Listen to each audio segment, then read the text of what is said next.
Jumpa lagi.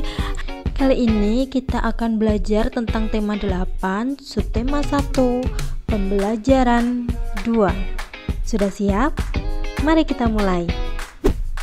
Tahukah kamu mengapa ada siang dan ada malam? Apakah matahari itu bergerak sehingga ia terbit dan terbenam? Untuk memahaminya, ayo kita pelajari bersama.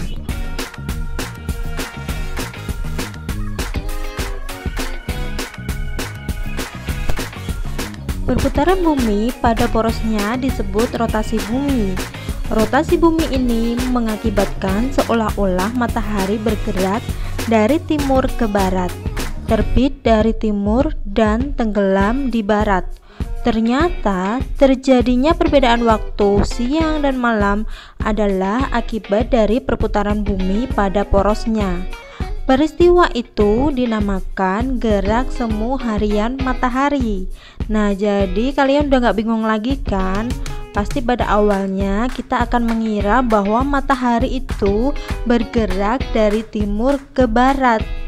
Ternyata yang bergerak itu bukanlah matahari, tetapi bumi yang berputar pada porosnya, sehingga seolah-olah matahari itu bergerak mengelilingi bumi, padahal tidak.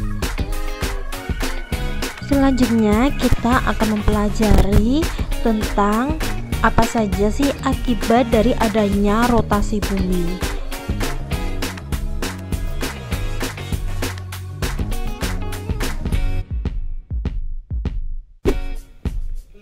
Akibat yang pertama yaitu terjadinya siang dan malam.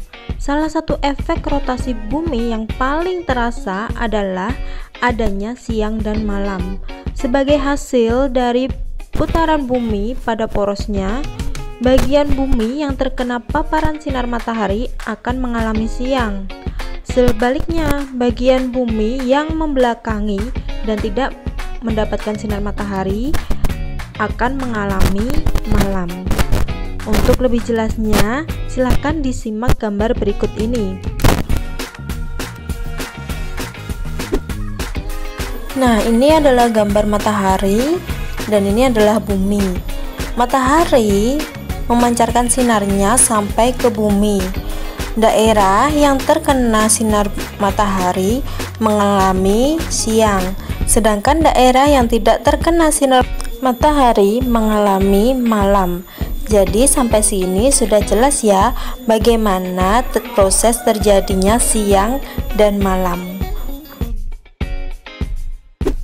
Bagian yang menghadap dan membelakangi matahari selalu berubah seiring berubahnya waktu, yang membuat setiap tempat di bumi mengalami perubahan siang dan malam, dengan panjang siang dan malam yang dapat bervariasi di beberapa negara, tergantung di mana kamu berada di belahan bumi.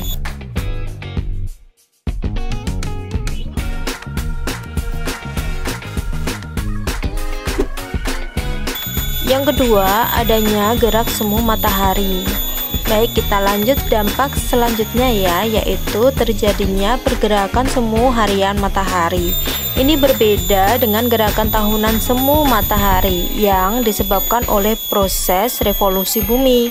Meskipun faktanya adalah bahwa bumi yang mengelilingi matahari, tetapi putaran bumi dari barat ke timur menyebabkan fenomena pergerakan semu matahari, sehingga ia terlihat terbit di timur pada pagi hari dan tenggelam di barat pada malam hari.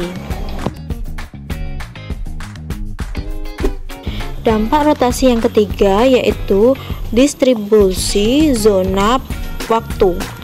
Perbedaan waktu di berbagai bagian bumi juga disebabkan oleh rotasi bumi. Ada 24 zona waktu di daratan dari barat ke timur. Pusat waktu terletak di kota Greenwich, Inggris, dengan derajat bujur 0 derajat. Setiap perbedaan bujur 15 derajat akan mengalami perbedaan waktu 1 jam. Sebagai contoh, di Indonesia dibagi menjadi 3 zona waktu, yaitu bagian barat Indonesia yaitu WIB, bagian tengah Indonesia atau WITA, dan bagian Indonesia Timur atau WIT. Masing-masing zona waktu tersebut terpisah pada derajat bujur 15 derajat dan memiliki perbedaan waktu 1 jam. Dampak keempat dari rotasi bumi adalah perbedaan dalam percepatan gravitasi bumi. Rotasi bumi menghasilkan gerakan yang tidak teratur pada logam cair di dalam inti bumi.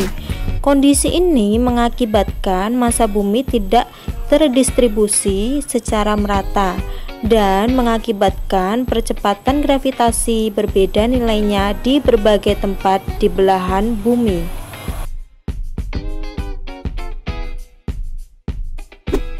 Dampak yang kelima adalah ubah arah angin.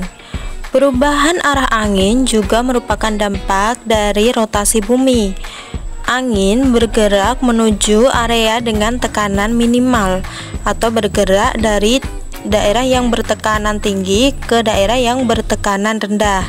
Ini menyebabkan perubahan arah angin sebagai efek dari gaya Coriolis di angin. Di belahan bumi utara, angin akan berbelok ke kanan, sedangkan di belahan bumi selatan, angin akan berbelok ke kiri. Efek dari gaya Coriolis ini juga berdampak pada beberapa hal lain di bumi, seperti perubahan arah aliran laut. Dampak yang keenam yaitu bentuk bumi menjadi spheroid. Bentuk bumi tidak bulat sempurna seperti bola sepak, tetapi lebih seperti bola pada olahraga rugby atau American football, yaitu berbentuk agak lonjong dengan sisi terbesar di bagian tengah atau ekuator. Sementara bagian kutub cenderung mempat. Namun demikian, secara sekilas kita tidak bisa melihat perbedaan ukuran tersebut dan bumi terlihat bulat secara efektif. Untuk lebih jelasnya, kita simak gambar berikut. Jadi, di bagian tengah, di bagian garis khatulistiwa ini yang ekuator ini, diameternya lebih panjang ketika daripada yang di tengah ini membujur. Jadi yang melintang lebih panjang daripada yang membujur. Oke, sekian dulu pembahasan kita kali ini. Terima kasih sudah menyimak.